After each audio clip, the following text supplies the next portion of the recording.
अब मेरे ख्याल से समझ आ रहा होगा।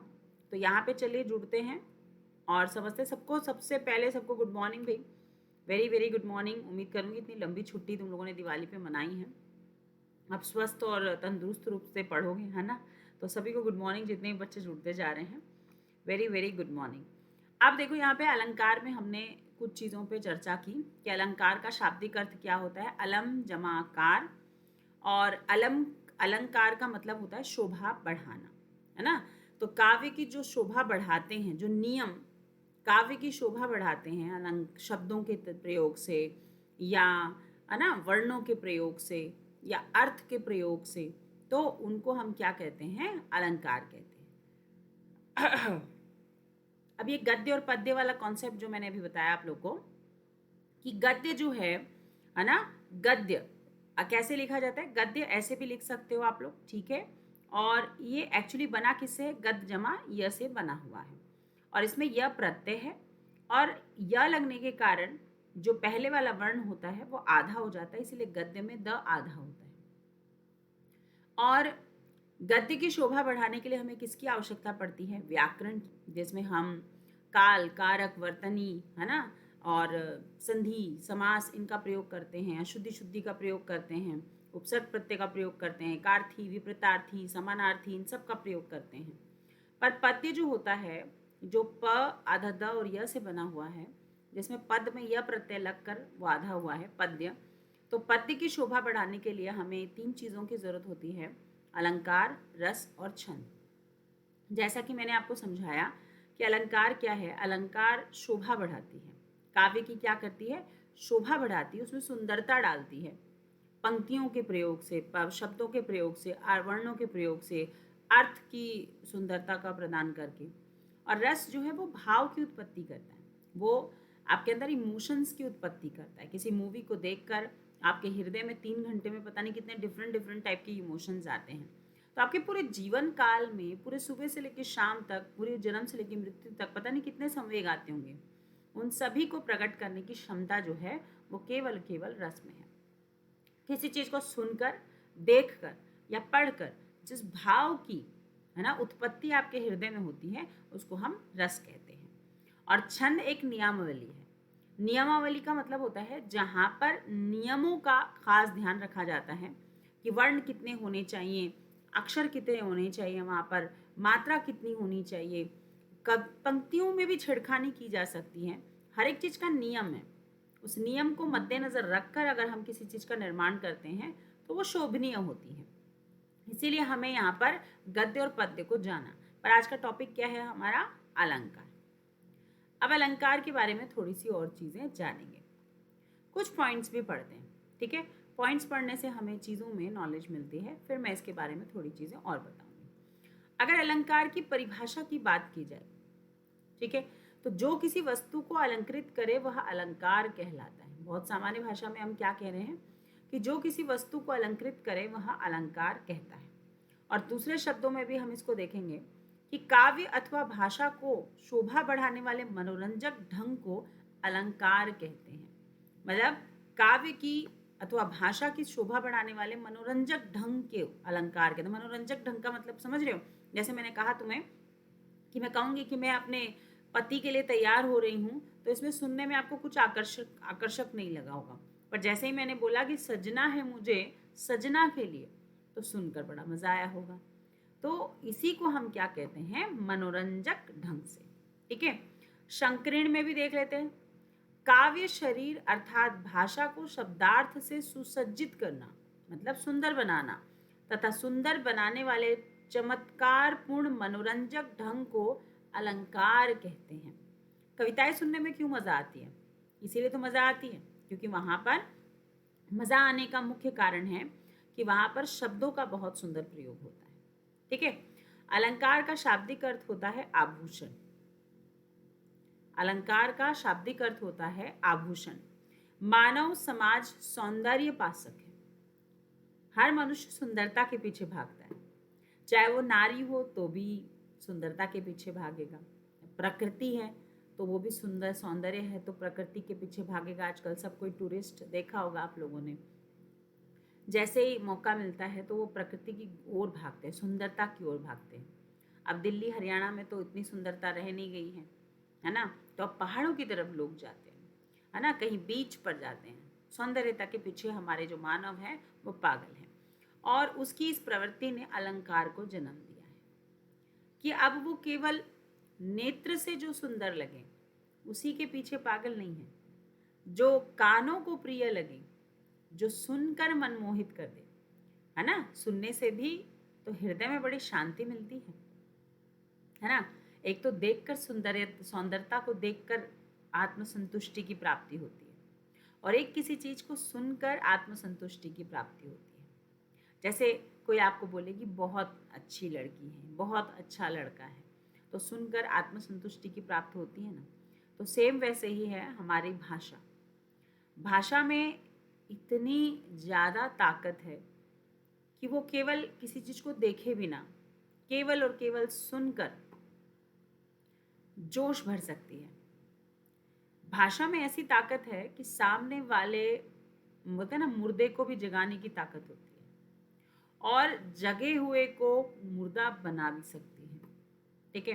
तो भाषा एक बहुत ज़्यादा इम्पॉर्टेंट है। इसीलिए कई लोग, बड़े बुजुर्ग कहते हैं कि जब आप बोलते हैं ना, तो आप तोल के, सोच कर, समझ कर जितना बोलना है उतना बोलें, क्योंकि भाषा तलवार से ज़्यादा तेज लगती है। तो इसीलिए हमेशा मनुष्य को सोच समझकर अपने शब्दों का प्रयोग करना चाहिए। और अलंकार, रस और छंद एक ऐसी चीज़ें हैं जो सामने वाले को, आप जो भी बोल रहे हो, बेशक वो कितनी ही बुरी क्यों ना हो, उसे भी बड़े सौंदर्यता के साथ उसको प्रकट करते हैं। तो ध्यान रखिएगा, रस, अलंकार, छंद ये क्या करते हैं? ये भाषा को और सुसज्जित और शोभित और आत्मीय और आत्मसंतुष्टि की ओर लेके जाते हैं। ठीक है? तो हमेशा हमेशा भाषा कैसी रखनी चाहिए हमें? प्यारी रखनी चाहिए, मनमोहक रखनी चाहिए, संतुष्टि पूर्वक रखनी चाहिए। क्योंकि बोलने का क्या है, मनुष्य तो कुछ भी बोल सकता है ना? बोलने में 2 मिनट लगता है, पर उसको बोलने के बाद जो उसके पीछे बवाल होता है वो बहुत ज़्यादा होता है। इसलिए सोच समझकर अपने शब्दों का प्रयोग करें। चलिए भाई, आगे बढ़ते हैं। जिस प्रकार सुवर्ण आदि के आभूषणों से शरीर की शोभा बढ़ती है ना? हम जैसे स्वर्ण पहनते हैं, सुवर्ण माने स्वर्ण, सोने की बात हो रही है यहाँ पे, है ना? सुवर्ण भी हम लोग क्या कहते हैं? स्वर्ण को, धन जो पहनते हैं हम उसको सुवर्ण कहते हैं, और सुवर्ण का मतलब सुंदर वर्ण भी होते हैं। तो जैसे ही कोई महिला अपने आप को अलंकृत करती है, अलंकृत कैसे करेगी? ज्वेलरी पहनकर, है ना? गहने धारण कर कर। देखा होगा महिलाएं बिंदी लगाती हैं, मांग टीका पहनती हैं, है ना? कानों में कुंडल पहनती हैं, गले में हार पहनती हैं, हाथों में चूड़ियाँ, अंगूठियाँ, श्रृंगार करती हैं। तो महिला की सुंदरता और 100 गुना बढ़ जाती है। वैसे ही हमारे शब्द होते हैं, हमारी पंक्तियाँ होती हैं, उसको जैसे ही हम अलंकृत करते हैं तो उसकी शोभा 10 गुना बढ़ जाती है। तो क्या कह रहा है? जिस प्रकार सुवर्ण आदि के आभूषणों से शरीर की शोभा बढ़ती है, उसी प्रकार काव्य अलंकारों की क्या होता है? काव्य की शोभा बढ़ती है। संस्कृत के अलंकार संप्रदाय के प्रतिपाष्ठक थे, जो उनके पाठक थे, आचार्य दंडी के शब्दों में। तो ध्यान रखिएगा कि अलंकार संप्रदाय में जिन्होंने प्रतिपाष्ठक किया है वो उसकी बात कर रहे हैं हम लोग। तो जिन्होंने प्रतिष्ठा अर्पित की है वो आचार्य दंडी जी के शब्दों में, कि काव्य शोभाकरण धर्मान अलंकारणम प्रचच्छते। इसमें क्या कहा गया है कि काव्य के शोभा कारक धर्म, मतलब गुण जो होते हैं, वो अलंकार कहलाते हैं। तो सिंपल भाषा में आपको मैं बताती हूँ कि काव्य की शोभा बढ़ाने वाले नियमों को, है ना, हम अलंकार कहते हैं सामान्य भाषा में। क्लियर है? यहाँ तक सबको समझ में आ गया होगा। अब थोड़ा सा बेसिक चीज की तरफ भी चलते हैं। जैसे मैंने आपको बताया था, अलम जमाकार शब्द अलम जमा क्री के योग से बना हुआ है, और हम नॉर्मल भाषा में इसको ऐसा लिख सकते हैं, अलम जमा कार। ठीक है? ये वाला भी सही है और ये वाला भी सही है, दोनों ध्यान रखिएगा। इसकी व्युत्पत्ति इस प्रकार से दी जाती है। अलंकार, ये संस्कृत में से लिया गया है, अर्थात जो आभूषित करता हो, मतलब सौंदर्यता बढ़ाता हो, अलंकृत करता हो। ठीक है। आभूषणों, अब देखो जिस प्रकार अलंकारों, आभूषणों या गहनों से आभूषित होकर कोई कामिनी अधिक आकर्षक लगती, कोई और महिला गहनों को पहनने के बाद और ज्यादा सुंदर लगती है, उसी तरीके से कविता में अलंकार का प्रयोग करने से काव्य की और ज्यादा सुंदरता बढ़ जाती है। अब ध्यान रखिएगा, अलंकार केवल वाणी की सजावट के ही नहीं बल्कि भाव की अभिव्यक्ति के लिए भी विशेष द्वार है। क्योंकि जब आप किसी चीज को बोलते हो तो सुनने में सुंदर लगे, पर सुनने के बाद अगर आपके हृदय में भाव की उत्पत्ति हो रही है तो उससे अच्छी बात कोई नहीं है ना। समझ आ रहा है? वे वाणी के आचार व्यवहार रीति नीति ही नहीं, उसके हास्य अश्रु स्वप्न पुलक हाव भाव सबको प्रदर्शित करती है। तो ध्यान रखिएगा, आप यहाँ रस की बात करें तो रस कोई छोटी मोटी चीज नहीं है। ठीक है, चले भाई, अब इसके बारे में अलंकार देखें तो काव्य में अलंकार की महत्ता सिद्ध करने वालों में आचार्य भामा जी, उद्भट जी, दंडी जी, रुद्रट के नाम से विशेष प्रख्यात हैं। तो आपको अगर पूछा जाए कि अलंकार को महत्व देने वाले कौन है, तो दंडी जी तो हैं ही, क्योंकि उन्होंने तो प्रतिष्ठापक किया हुआ है। बट उसके अलावा आचार्य ब्रह्मा जी का नाम लिया जाता है और उद्भट जी का और रुद्रट का नाम लिया जाता है। इनका नाम छंद में भी लिया जाता है। इन आचार्यों ने काव्य में रस को प्रधानता न देकर अलंकार की मान्यता दी है और अलंकार की परिपाटी बहुत पुरानी है। ठीक है, तो काव्य शास्त्र के प्रारंभिक काल में अलंकारों पर ही विशेष बल दिया गया था और हिंदी के आचार्यों ने भी काव्य में अलंकारों को विशेष स्थान दिया है। आया भी यहाँ तक समझ? देखो बेसिक चीजें बता रही हूँ, फिर उसके बाद हम लोग टॉपिक को शुरू करेंगे कि वह अलंकार है क्या, है ना। जब तक हिंदी में ब्रजभाषा साहित्य का अस्तित्व बना रहा तब तक अलंकार का महत्व सुरक्षित रहा। मतलब सबसे ज्यादा अलंकार का प्रयोग ब्रजभाषा साहित्य के अंतर्गत किया जाता था और आधुनिक युग में इस दिशा में लोग उदासीन हो गए हैं। मतलब आधुनिक युग में अब अलंकार का प्रयोग जो है थोड़ा सा कम हो गया है। काव्य में रमणीय अर्थ, पद लालित्य, है ना, ये सब थोड़ा सा तुम लोगों के लिए हैवी से वर्ड होंगे, पर सिंपल भाषा में बता दूं मैं आपको कि अब काव्य की सौंदर्यता में हम लोग अब विचारों पर, भावों पर, है ना, इनको अब हम लोग अलंकार के रूप में देखने लग गए हैं। अब हम क्या करते हैं, सौंदर्य की वृद्धि के लिए आभूषणों की आवश्यकता पड़ती है, उसी तरीका कविता कामिनी की सौंदर्यता को बढ़ाने के लिए किसकी जरूरत पड़ती है, हमें नए शब्दों की प्रयोग करती है, नए अर्थों की प्रयोग करना होता है, नए वर्णों का प्रयोग करना होता है। ठीक है, नहीं तो इसके बिना क्या है, कवि ने बहुत सुंदर कहा है कि बिना अलंकार के कविता विधवा है। तो अलंकार कविता का श्रृंगार है और उसका सौभाग्य है। बहुत सुंदर बात कही है इन्होंने, है ना।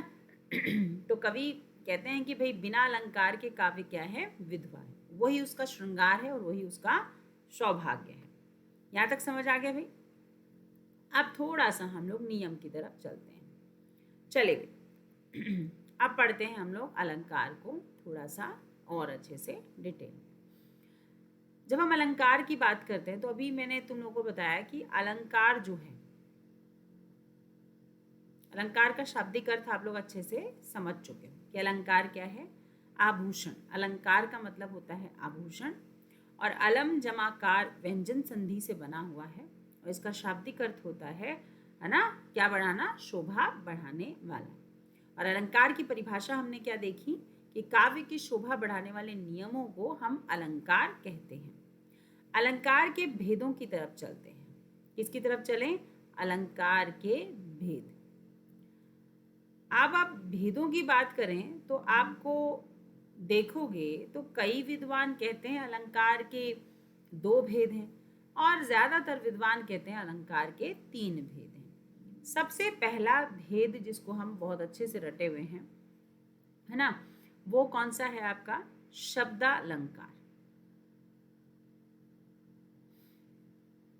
अगर हम बात करें अलंकार की तो हमारे पास सबसे ज्यादा और सबसे पहले जो सबसे फेमस रहा है वो शब्दालंकार है। जो बचपन में सबसे ज़्यादा पढ़ा है वो शब्दालंकार पढ़ा है। उसके बाद दूसरा भेद जिसका नाम है अर्थालंकार।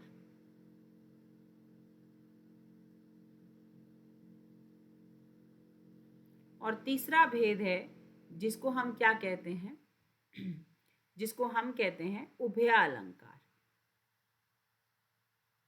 अभिया लिख दिया, उभया। क्या हो जाएगा हमारा जो तीसरा होगा उसका नाम है उभया अलंकार।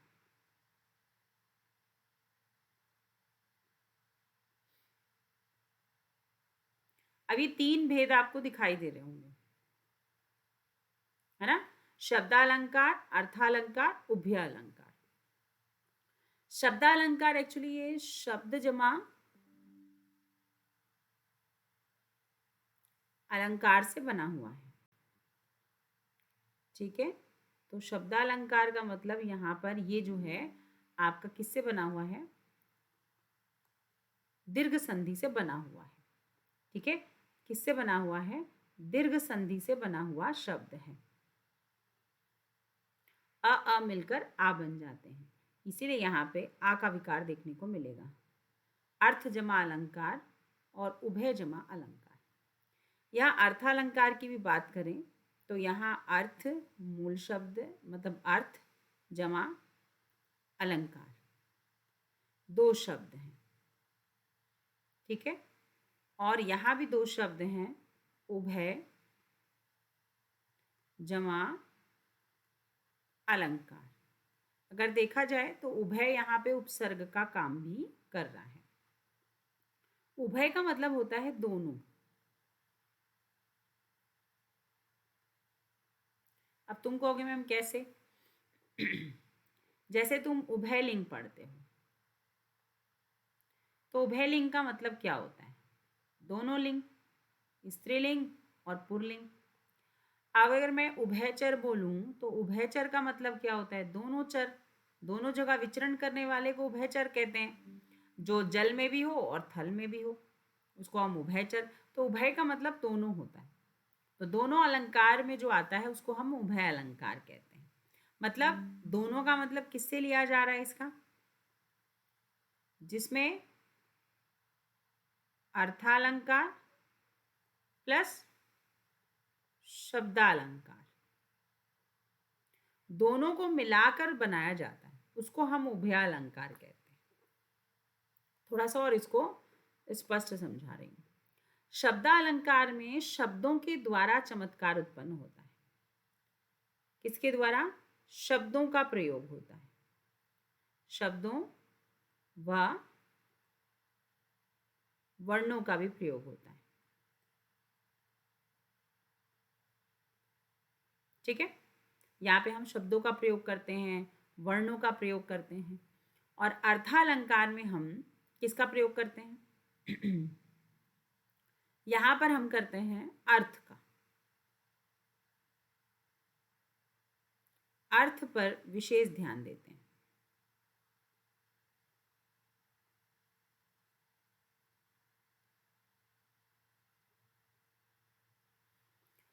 और उभय अलंकार की जब हम बात करते हैं तो उभय अलंकार में स्वतंत्र है, जो ना अर्थालंकार के नियमों को मानता है और ना शब्दालंकार के, दोनों को मिक्स करके यूज करता है।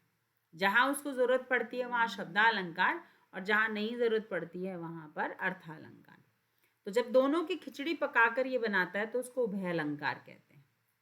शब्दालंकार की यदि भेदों की बात करें, देखो भेद में बड़ा मुश्किल वाला काम होता है। कोई बच्चा ये बताएगा कि अगर मैं तुमसे पूछूं कि बताओ भाई शब्दालंकार का क्या कितने भेद होते हैं? चलिए भाई, अर्थालंकार के कितने भेद होते हैं और शब्दालंकार के कितने भेद होते हैं?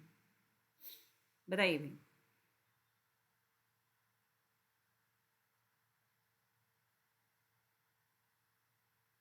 ऐसे तो 50 भेद आपको देखने को मिल जाएंगे। कोई बोलेगा 20 है, कोई बोलेगा 15 है, कोई 5, है ना? पर मुख्य रूप से अर्थालंकार के हम लोग 5 भेद पढ़ते हैं। किसी भी अगर आप किताबी भाषा या किसी भी प्रमुख आप पढ़ते हैं तो आप 5 भेद पढ़ते हैं। वैसे तो मैं अभी आपको बहुत सारी चीज़ें पढ़ाऊंगी, है ना।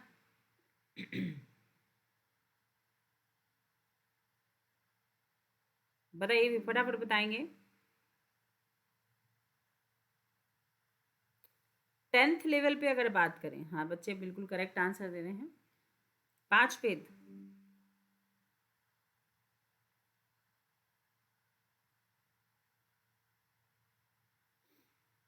5 भेद, 6 भेद, कोई बात नहीं, तुम लोग बताओ, मुझे पता तो चले तुम लोग कितना पता है। अर्थालंकार के 13 भेद बताए जा रहे हैं, 5 भेद नहीं, 13 भेद। चलो भाई कोई बात नहीं, 13 भेद भी बच्चे, 5, 13, 4, कोई बात नहीं।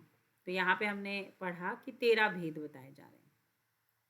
इसको मैं स्पष्टीकरण से लिखती हूँ ताकि तुम लोगों को क्लियर रहे।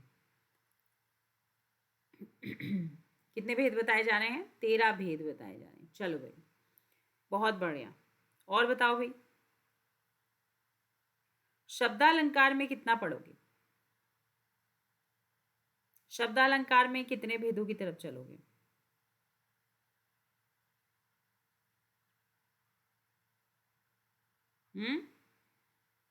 चलो बहुत बढ़िया, सबने अपने लेवल पे अच्छे से आंसर दिया है। अब मैं इसको और क्लियर कर देती हूँ।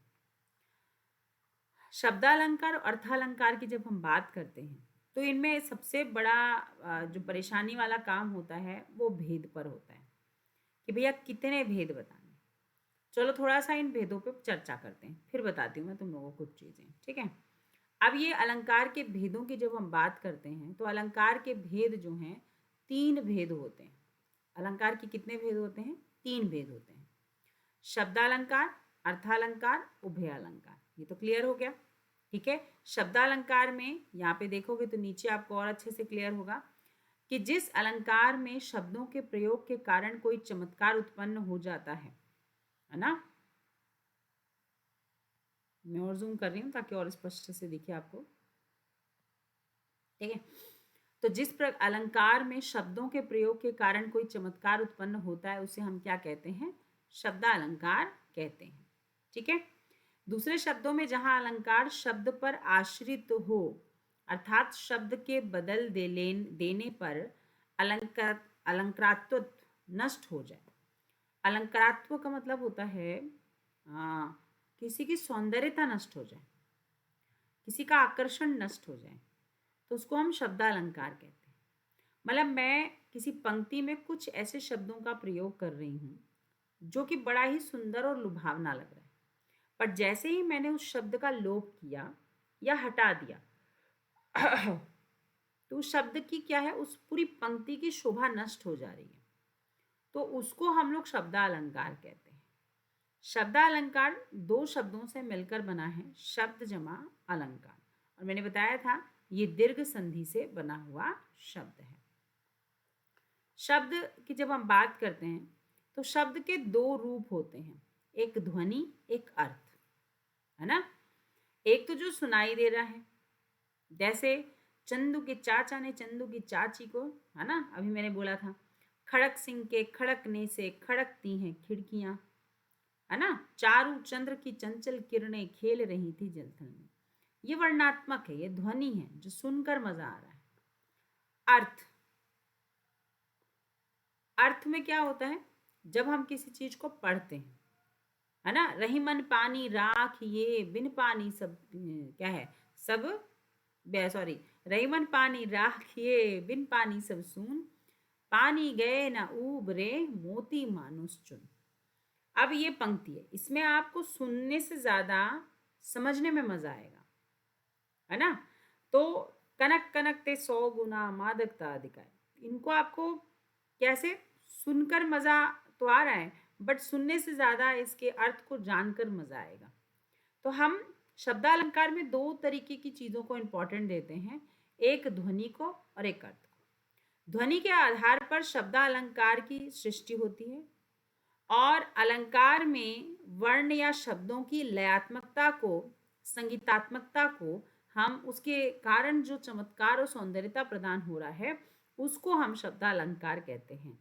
अर्थ का चमत्कार नहीं भी हो तो चल जाता है। समझ आया? तो शब्दालंकार के अंदर कुछ वर्णगत होते हैं, कुछ शब्दगत होते हैं, कुछ वाक्यगत होते हैं। जैसे वर्णगत में मैंने अभी बताया था, खड़क सिंह के खड़कने से खड़कती हैं खिड़कियां।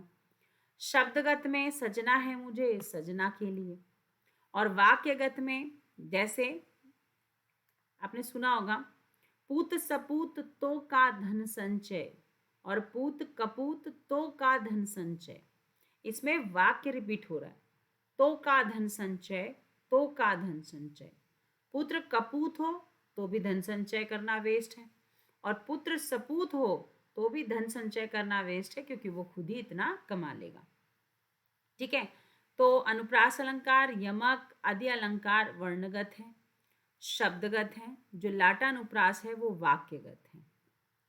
ठीक है, तो मैंने अभी जो एग्जाम्पल तुम्हारे सामने बोला ना, है ना, कि पूत सपूत तो का धन संचय, वो लाटा अनुप्रास अलंकार है। ठीक है, अब शब्दालंकार के अंतर्गत हम बात करें तो शब्दालंकार के भेदों की चर्चा करें तो शब्दालंकार के प्रमुख भेद जो है, वैसे तो 3 पढ़ते हो अगर हम 10th बेस पे बात करते हैं तो। 10th में आप 3 ही पढ़ोगे, अनुप्रास, यमक और श्लेष। पर कुछ में 5 दिए हुए हैं, जिसमें वक्रोक्ति और पुनरोक्ति है ना, तो कुछ में 5 दिए हुए हैं।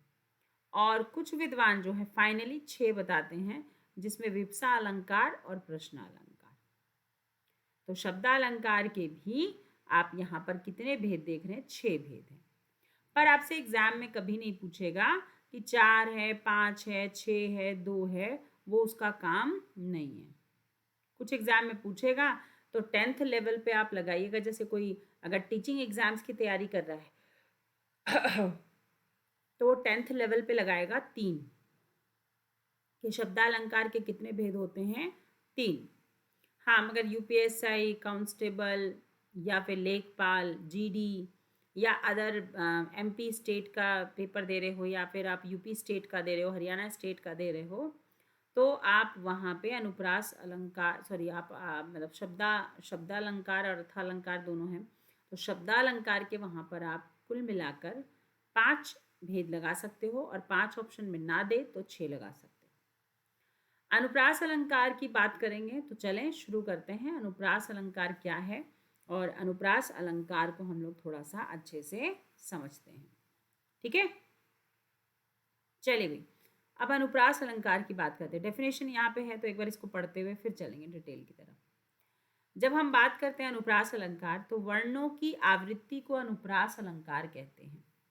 आवृत्ति का अर्थ किसी वर्ण का एक से अधिक बार आना होता है। मतलब बार बार एक ही वर्ण आपका रिपीट हो रहा है, क क क क क क क, तो इसको हम लोग अनुप्रास अलंकार कह सकते हैं। अनुप्रास शब्द अनु तथा प्रास शब्दों के योग से बना हुआ है, और अनु का अर्थ होता है बार बार, और प्रास का अर्थ होता है वर्ण। तो जहाँ स्वर की समानता के बिना भी वर्ण की बार बार आवृत्ति होती है, वहाँ अनुप्रास अलंकार होता है। इस अलंकार में एक ही वर्ण बार बार प्रयोग किए जाते हैं, जैसे जन, रंजन, मंजन, दनुज, मनुज, रूप, सुर, भूप। तो यहाँ ज, फिर ज है, फिर ज है, फिर ज है। वैसे ही न की आवृत्ति भी देखने को न न न न, है ना। इस तरीके से एक ही वर्ण की आवृत्ति यदि बार बार होती है तो उसको हम लोग अनुप्रास अलंकार कहते हैं। इसमें वर्णों की आवृत्ति का कोई क्रम नहीं होता कि पहले नंबर पे आएगा, दूसरे नंबर पे आएगा, वो किसी भी नंबर पर आ सकता है। मुदित महीपति मंदिर आए, इसमें म की आवृत्ति है। सेवक सचिव सुमंत्र बुलाए, इसमें भी स की आवृत्ति है। तो यहाँ पर हमें क्या समझ आया कि यहाँ पहले पद में म वर्ण की आवृत्ति और दूसरे में स वर्ण की आवृत्ति हुई है। इसी आवृत्ति को संगीतमयता आ गई है, मतलब उससे थोड़ा सा क्या हो गया है, कनेक्शन हो गया है, एक लयात्मकता आ गई है। अब अनुप्रास अलंकार के भी कई लोग 5 भेद बताते हैं तो कई लोग 3 भेद बताते हैं। अनुप्रास के यहाँ पर 3 बताए जा रहे हैं, 5 भी हो सकते हैं। तो चलें एक बार थोड़ा लिख कर इसको समझते हैं अनुप्रास अलंकार को क्या है। ठीक है, तो यहाँ पर शब्दालंकार के कितने भेद बताए गए हैं? बहुत सारे आपने देखा। शब्दालंकार में हम लोग बेसिकली अनुप्रास अलंकार, यमक अलंकार और श्लेष पढ़ते हैं, पर कई लोग प्रश्ना भी बताते हैं, विप्सा भी बताते हैं, पुनरुक्ति भी बताते हैं, तो ऐसे कई लोग अलग अलग नाम बताते हैं। ठीक है, चलिए वे सबसे पहले हम पहला भेद पढ़ रहे हैं शब्दालंकार का। सबसे पहला भेद, सबसे फेमस अलंकार है ना, शब्दालंकार। शब्दालंकार की जब हम बात करते हैं तो शब्दालंकार का मतलब हमने समझ ही लिया था, है ना, जहाँ शब्द से अलंकार पैदा हो, जहाँ शब्दों की सहायता से काव्य की शोभा बढ़ाई जाए, उसको हम शब्दालंकार कहते हैं। शब्दालंकार में सबसे पहला भेद जो हम पढ़ रहे हैं वो अनुप्रास अलंकार है। अनुप्रास। अब मुद्दा उठता है कि इसका अनुप्रास नाम रखा क्यों गया है, क्या रीजन है? इसको यदि हम तोड़ते हैं तो 2 शब्द निकल कर आते हैं, अनु जमा प्रास। ठीक है, अनु शब्द की यदि बात करें तो ये जो है उपसर्ग है और प्रास जो है वो आपका क्या है, मूल शब्द है।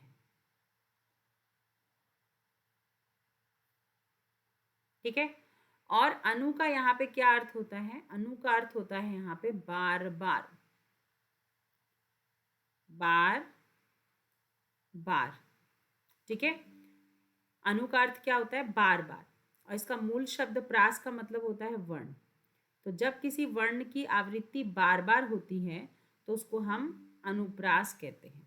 पर ध्यान रखिएगा, यहाँ व्यंजन वर्ण की आवृत्ति होती है। आपको माइंड में एक चीज दिमाग में बैठा के रखना है कि यहाँ कौन से वर्ण की आवृत्ति होती है? व्यंजन वर्ण की आवृत्ति होती है।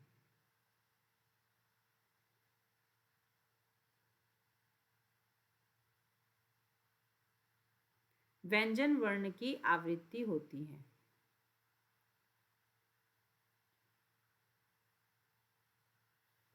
मतलब स्वरों की आवृत्ति नहीं, व्यंजन वर्ण की, क ख ग म च त ट, इनकी आवृत्ति होती है, तो उसको हम शब्दालंकार कहते हैं।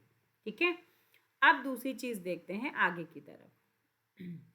अब शब्दालंकार के हमसे पूछा जाए तो शब्दालंकार के भी भेद पढ़ने होते हैं, पर थोड़ा सा चलो हम इसके एग्जाम्पल्स पे चर्चा करते हैं।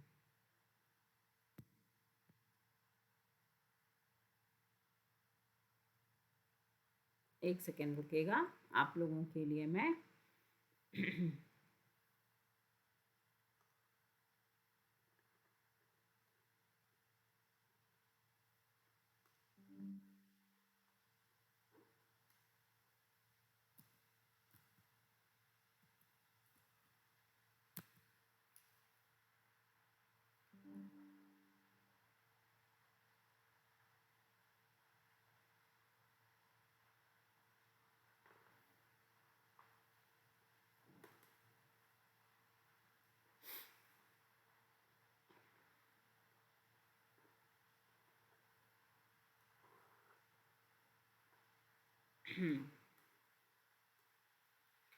तो अभी हमने काफ़ी चीज़ पढ़ी थी, सब दिखाई दे रही होगी। अलम जमा कार, अर्थ आभूषण या गहना, और काव्य की शोभा बढ़ाने वाले धर्मों को हम अलंकार कहते हैं, अर्थात नियमों को। अलंकार के 3 भेद, शब्दालंकार, अर्थालंकार, उभयालंकार। ये भी आप लोग को विजिबिलिटी प्रॉपर होगी। शब्दालंकार की डेफिनेशन, काव्य में जहाँ किसी विशिष्ट शब्द के प्रयोग से सौंदर्य में वृद्धि होती है वहाँ शब्दालंकार होता है। शब्दालंकार की यहाँ पे मैंने आपको 5 भेद बताए हैं, मैं क्योंकि हर एक चीज़ बताऊंगी आपको। कुछ विद्वान 3 भी बताएंगे, कुछ विद्वान 5 भी बताएंगे। ठीक है, तो आप ध्यान रखिएगा। बेसिकली हम 3 पढ़ते थे शब्दालंकार के, अनुप्रास, यमक और श्लेष। पर बाद में जाके कुछ विद्वान इसको 5 भी बता रहे थे, कुछ विद्वान 6 भी बता रहे थे। 3 आंसर हो तो 3 ही लगाएं, ठीक है। और फिलहाल तो इस पे मतभेद है, तो कभी भी आपको भेद नहीं पूछेगा एग्जाम में, ठीक है। तो यहाँ से तो आप टेंशन फ्री रहिए कि आपसे कभी ये पूछेगा कि भी शब्द अलंकार के कितने भेद है, तो ये वाला कॉन्सेप्ट आपसे नहीं पूछा जाएगा। सबसे पहला अनुप्रास अलंकार की बात करते हैं। तो अनुप्रास अलंकार में मैंने अभी आपको बताया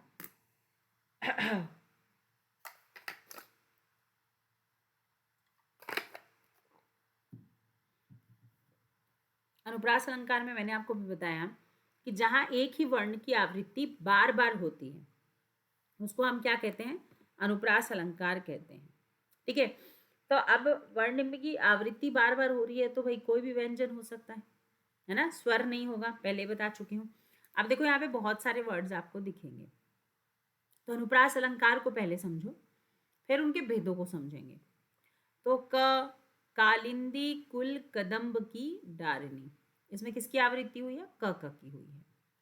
कलिका है ना, सी किलकी, कालेव देती काल को, इसमें क की आवृत्ति हुई है।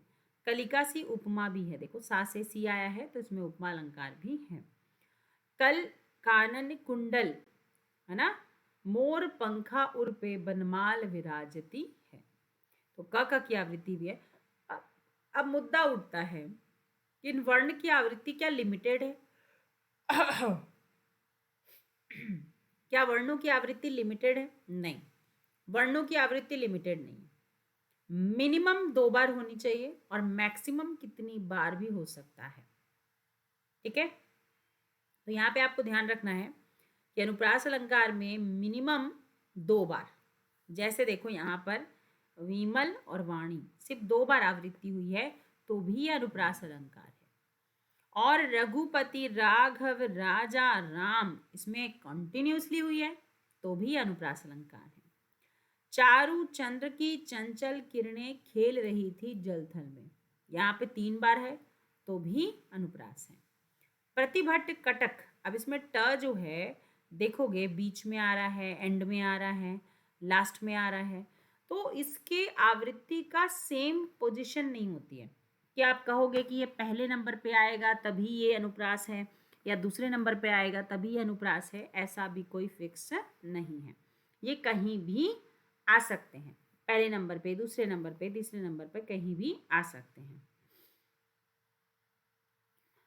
तरीन तनुजा तट तमाल तरुवर, अब देखो इसमें तो कॉन्टिन्यूसली है, तरीन तनुजा तट तमाल तरुवर, इसमें तो त की कंटिन्यूसली आवृत्ति है। बरसात, इसमें ब की, बरीद बूद, मुदित महीपति मंदिर आए, सेवक सचिव सुमंत बुलाए, चमक गई चपला चमचम, चपला माने बिजली, रावणु रथी वीरत रघुवीरा, कहीं कहीं पे टाइपिंग मिस्टेक है थोड़ा, कुकी कुकी केकी कलित कुंजन करत कलोल, तो इसमें तो पूरा लास्ट तक क है ना, किरण क किरण, शाहरुख खान का फेमस। तो देखो इसमें कुल मिला के क्या देखने को मिल रहा है कि एक ही वर्ण की आवृत्ति कॉन्टिन्यूसली बनी हुई है, आया समझ में। अब हम भेदों पे चलते हैं, ठीक है, अनुप्रास अलंकार के भेद। अब अनुप्रास अलंकार की जब हम भेदों की बात करते हैं तो अनुप्रास अलंकार के 5 भेद होते हैं। कितने भेद होते हैं भाई, 5 भेद होते हैं। छेकानुप्रास अलंकार, वृत्त्यानुप्रास अलंकार, अंत्यानुप्रास अलंकार, श्रुत्यानुप्रास अलंकार और लाटानुप्रास अलंकार। अच्छा, इनको पढ़ने के लिए ज़्यादा सर में दर्द करने की जरूरत नहीं है, कंफ्यूज मत होना कि ये क्या चीज़ है, इसको बहुत सिंपल तरीके से बताती हूँ। तो ये छेका क्या होता है, वृत्त्या क्या होता है, अंत्या क्या होता है, श्रुत्या क्या होता है, लाटा क्या होता है। बेसिकली देखोगे तो आपको एक छेकानुप्रास अलंकार, ठीक है, एक वृत्त्या और एक लाटा, इसको मुख्य रूप से 3 भेद माने जाते हैं। अगर आप कहीं पढ़ते हो तो इसको 3 भेदों में रखा जाता है, जैसे यहाँ पे देखेंगे।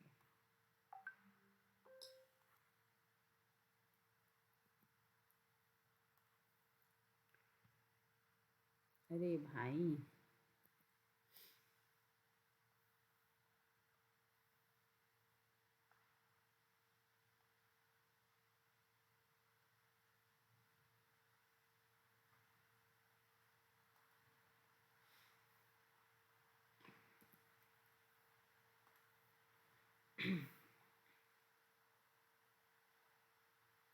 क्यों भाग जा रहा है ये?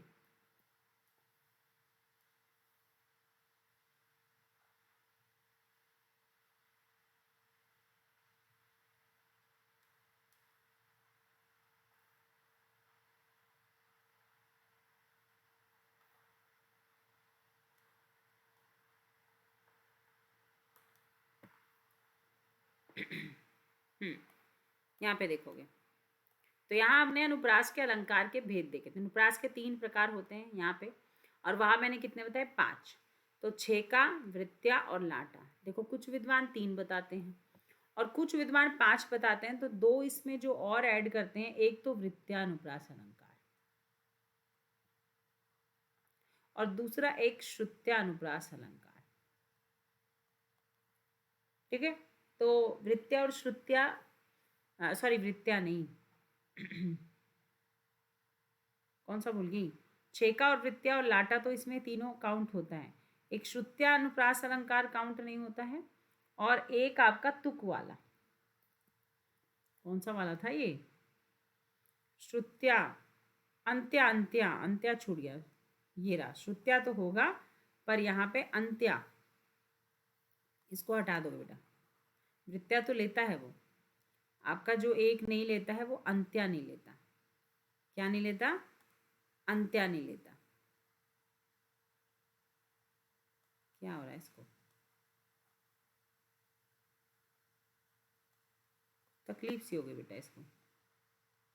चलो तुम समझ जाना, अभी ये कुछ तकलीफ हुआ इसको अभी, है ना। तो यहाँ पे किसकी बात करेंगे हम लोग? अंत्या की बात करेंगे। ठीक है, तो यहाँ पे अपना क्या हो जाएगा? अंत्या अनुप्रास अलंकार। तो मैं आपको दोनों में कंपैरिजन करके बता रही हूँ कि कुछ लोग 3 बताते हैं, कुछ लोग 5 बताते हैं, और कुछ लोग बताते ही नहीं हैं कि अनुप्रास अलंकार का कोई भेद है। बट चूंकि आप जिस लेवल के एग्जाम्स देते हो उस लेवल के अकॉर्डिंग आपको उनके भेद आने चाहिए। ठीक है, तो चलें आगे बढ़ें। तो चलो भाई, अब समझते हैं एक एक करके कि छेका अनुप्रास अलंकार क्या होता है, या फिर ये वृत्त्या अनुप्रास अलंकार क्या होता है। अब जैसे हम छेका अनुप्रास अलंकार की बात कर रहे हैं,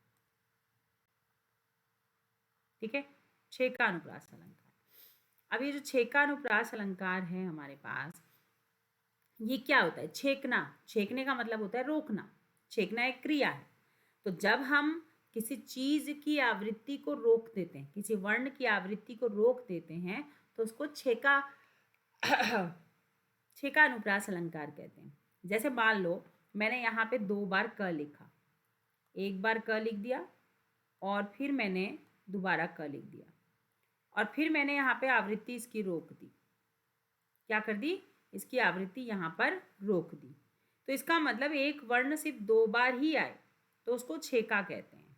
चलो अब इसको मैं थोड़ा सा और समझाती हूँ। देखो, जहाँ स्वरूप और क्रम से अनेक व्यंजनों की आवृत्ति एक बार हो वहाँ छेका अनुप्रास होता है। आवृत्ति एक बार हो मतलब सिर्फ 2 बार आना चाहिए। इसमें व्यंजन वर्णों की उसी क्रम में प्रयोग होता है। रस और सर में छेका अनुप्रास नहीं होता है। रस और सर में, ठीक है, छंद में बोलना चाहिए था।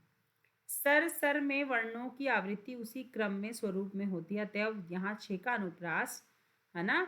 महाकवि देव ने इनका एक सुंदर उदाहरण इस प्रकार दिया हुआ है। रिझी रिझी, रहसी रहसी, हंसी हंसी उठे। इसको ध्यान से देखोगे, र की आवृत्ति एक बार हुई, झी की आवृत्ति एक बार हुई, खत्म।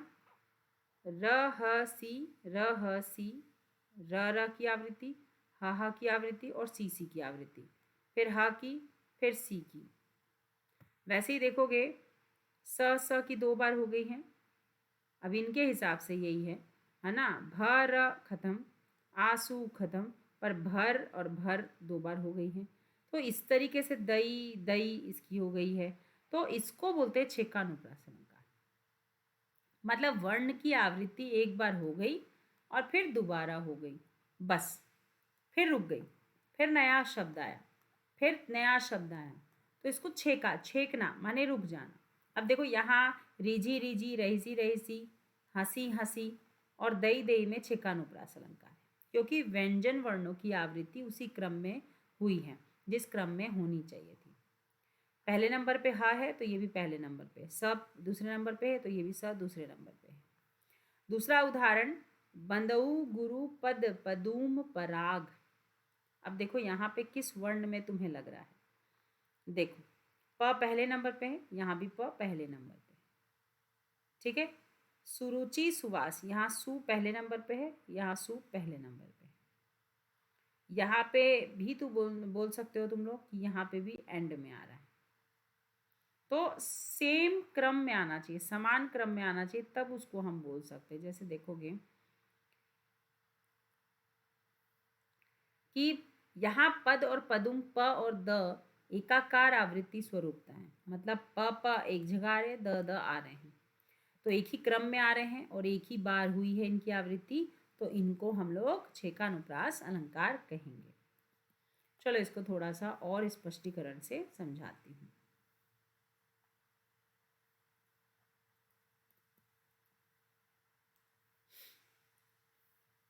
जैसे यहाँ पे देखोगे,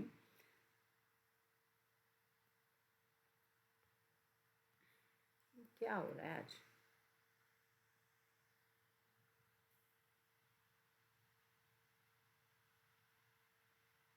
देखो ये हमारे 5 भेद हैं, ठीक है। अनुप्रास अलंकार के 5 भेद। सबसे पहला छेका अनुप्रास अलंकार। तो छेका में क्या बोला गया है, एक वर्ण की आवृत्ति एक बार। वृत्यानुप्रास में क्या होता है, एक वर्ण की आवृत्ति एक से अधिक बार, कॉन्टिन्यूसली, कोई रोक नहीं है, 10 बार करो चाहे। लाटानुप्रास अलंकार में वर्ण की आवृत्ति नहीं होती, शब्द की या वाक्य की आवृत्ति होती है। श्रुत्यानुप्रास अलंकार थोड़ा सा बिल्कुल डिफरेंट लेवल का है। यहाँ पे आपको एक उच्चारण स्थान पकड़ना होता है और उसी उच्चारण स्थान के सारे शब्दों का प्रयोग कर कर उस कविता की रचना करनी होती है। अंत्यानुप्रास अलंकार, जहाँ पर आपको अंतिम मिलना चाहिए, अंतिम तुक मिलना चाहिए। जैसे तुझे देखा तो ये जाना सनम, प्यार होता है दीवाना सनम, लास्ट जो है वो सेम हो रहा है, तो उसको अंत्यानुप्रास अलंकार कहते हैं। चलो थोड़ा सा और इसको समझते हैं। छेकानुप्रास अलंकार में हमने क्या देखा कि जहाँ एक या अनेक वर्णों की केवल एक बार आवृत्ति हो, एक वर्ण भी हो सकता है और अनेक वर्ण भी हो सकते हैं, पर आवृत्ति सिर्फ एक बार होनी चाहिए।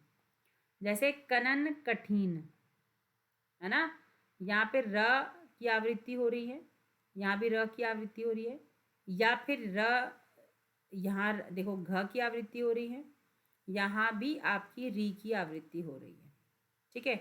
तो जहाँ पर इनकी आवृत्ति हो रही है वो फिक्स जगह पे हो। अमीय भरुमयी, चूरन चारु, तो यहाँ च की आवृत्ति हो रही है। समन सकल, यहाँ स की आवृत्ति हो रही है। भव रुज परिवारु, तो यहाँ पर र तो तीसरे नंबर पे, यहाँ चौथे नंबर पे, तो इसकी आवृत्ति नहीं हो रही है। क्लियर है।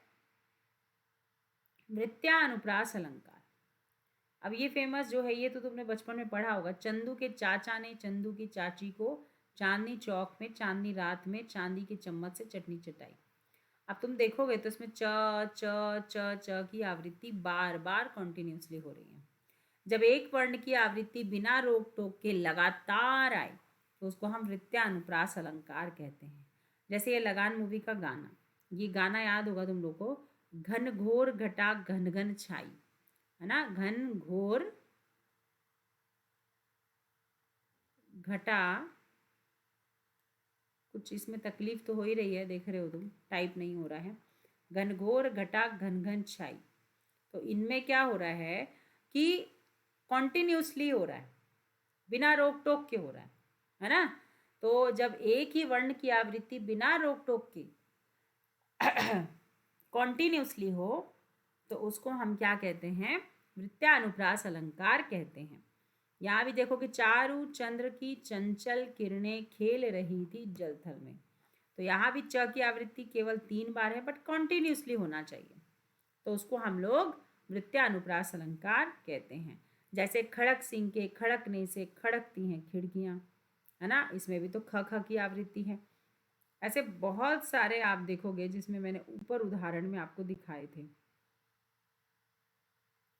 जैसे कालिंदी कुल कदम्ब की धारणी, कलिका सी कल की कलऊ, है ना, ये सब कल कानन कुंडल मोर, तो ये सब में क्या है, आपके रिपीटेड वर्ड है।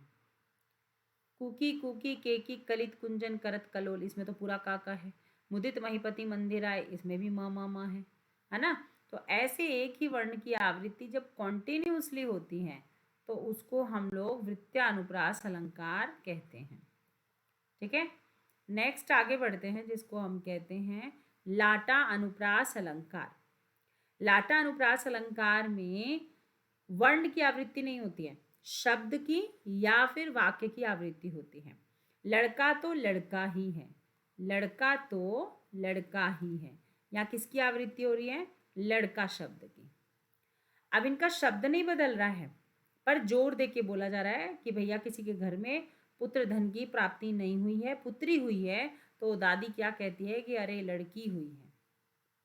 लड़का तो लड़का है, क्योंकि वंश बढ़ाता है, माँ बाप की केयर करता है, विवाह होकर दूसरे घर नहीं जाता, बहू लेके आता है ना।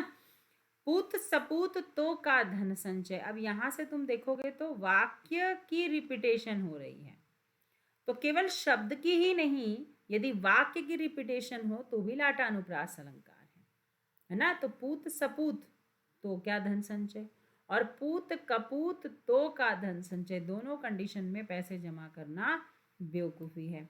यहाँ भी देखोगे, बस यही अपराध मैं हर बार करता हूँ, आदमी हूँ आदमी से प्यार करता हूँ। आदमी आदमी शब्द का रिपीटेशन हुआ है। मनुष्य एक मनुष्य से प्रेम करता है, बस और कुछ नहीं करना है। एक मनुष्य दूसरे मनुष्य की इज्जत करे, प्रेम करे, यही दुनिया का क्या है, अस्तित्व है। तो यहाँ पर इसमें आदमी शब्द की आवृत्ति हुई है।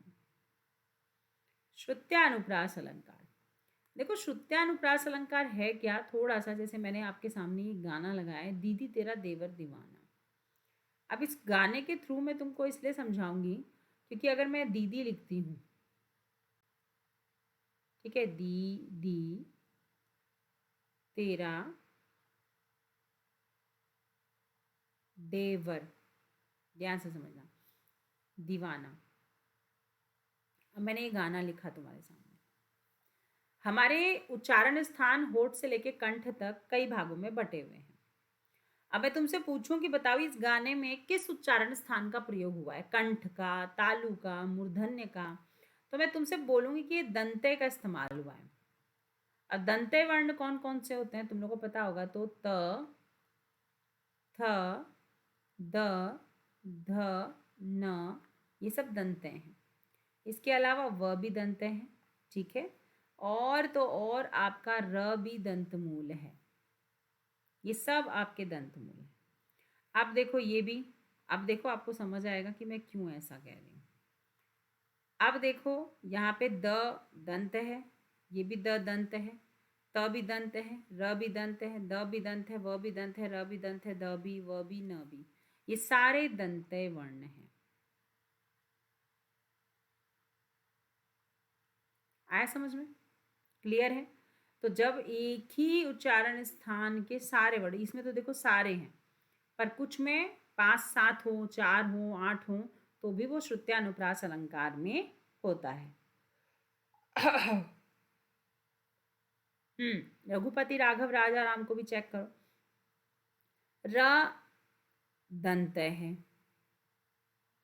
घ कंठ है, प ओष्ठ है, त दंत है, र दंत है, घ क्या है आपका, तो दंत र है, त दंत है, र दंत है, व दंत है, र दंत है, र दंत है ना, और म ओष्ठ है, ज आपका तालु है। तो इसमें कितने वर्ड दंत हैं, 1 2 3 4 5 6 वर्ड दंत हैं, इसलिए इसको भी श्रुत्यानुप्रास अलंकार कहा है। सिर्फ दंत ही नहीं, अगर ओष्ठ हो तो भी श्रुत्या है, कंठय हो तो भी श्रुत्य है ना, मूर्धन्य हो तो भी श्रुत्या है। अब है अंत्यानुप्रास अलंकार, जिस वाक्य के अंत में तुकबंदी हो वहां अंत्यानुप्रास अलंकार होता है। अंत्यानुप्रास अलंकार जिसको मैं कह रही थी ना तुमको, कि जब गाने की बात होती है तो हमेशा गानों के एंड में आपको क्या देखने को मिलता है, कि वो मिला जुला वर्ड यूज़ करते हैं। जैसे गाने में देखोगे, ठंडे ठंडे पानी से नहाना चाहिए, गाना आए या ना आए गाना चाहिए। इसमें चाहिए वर्ड का इस्तेमाल किया गया है। इसको भी हम लोग अलंकार में ऐड करते हैं और इसी को हम लोग कौन सा अलंकार कहते हैं? अंत्यानुप्रास अलंकार, जिसके अंत में एक साउंड हो। जैसे मैंने कहा था, तुझे देखा तो ये जाना सनम, प्यार होता है दीवाना सनम, तो वहाँ सनम शब्द का तुक था। वैसे ही आए हो मेरी जिंदगी में तुम बहार बन के, मेरे दिल में यूं ही रहना तुम प्यार प्यार बन के। तो यहाँ बन के शब्द की आवृत्ति हुई है। ठीक है, तो कुल मिलाकर आपने क्या सीखा यहाँ पर कि हमारे पास जो अनुप्रास अलंकार की यदि हम लोग बात करें, तो अनुप्रास अलंकार में जितने भी भेद हैं, है ना, वृत्तियाँ हो, जैसे सपने सुनहले मन भाए, है ना, और यहाँ सवर्ण की आवृत्ति एक बार हुई है, तो ये वृत्त्यानुप्रास अलंकार है। आपको हर एग्जाम्पल यहाँ देखने को मिलेगा। शेष महेश गणेश दिनेश सुरेश, है ना, यहाँ पे देखोगे तो स की आवृत्ति अनेक बार हुई है, तो इसे हम वृत्त्यानुप्रास अलंकार कहेंगे। लाटानुप्रास किसको कहते हैं? यहाँ देखोगे, जब एक शब्द या वाक्य खंड की आवृत्ति उसी अर्थ में हो पर तात्पर्य या अन्वय में भेद हो, तो वो लाटा अनुप्रास अलंकार होता है। यहाँ यमक का ठीक उल्टा होता है। ठीक है, जैसे तेग बहादुर हाँ, वे ही थे तेग पदवी के पात्र समर्थ, तेग बहादुर हाँ, वे ही थे गुरु पदवी थी जिनके अर्थ। यहाँ तेग बहादुर शब्द का प्रयोग किया गया है 2 बार, है ना। तो ये आपके शब्द की जब रिपीटेशन होती है तो भी उसको हम लोग लाटा अनुप्रास अलंकार में कहते हैं। फिर आता है तुम्हारा वही मनुष्य है कि जो मनुष्य के लिए मरे। इसमें मनुष्य शब्द की आवृत्ति है और मनुष्य शब्द की आवृत्ति के कारण ये लाटा अनुप्रास अलंकार में चला जाएगा। आगे भी समझ में क्लियर है सबको? तो यहाँ पर हमारा जो है अनुप्रास अलंकार खत्म होता है।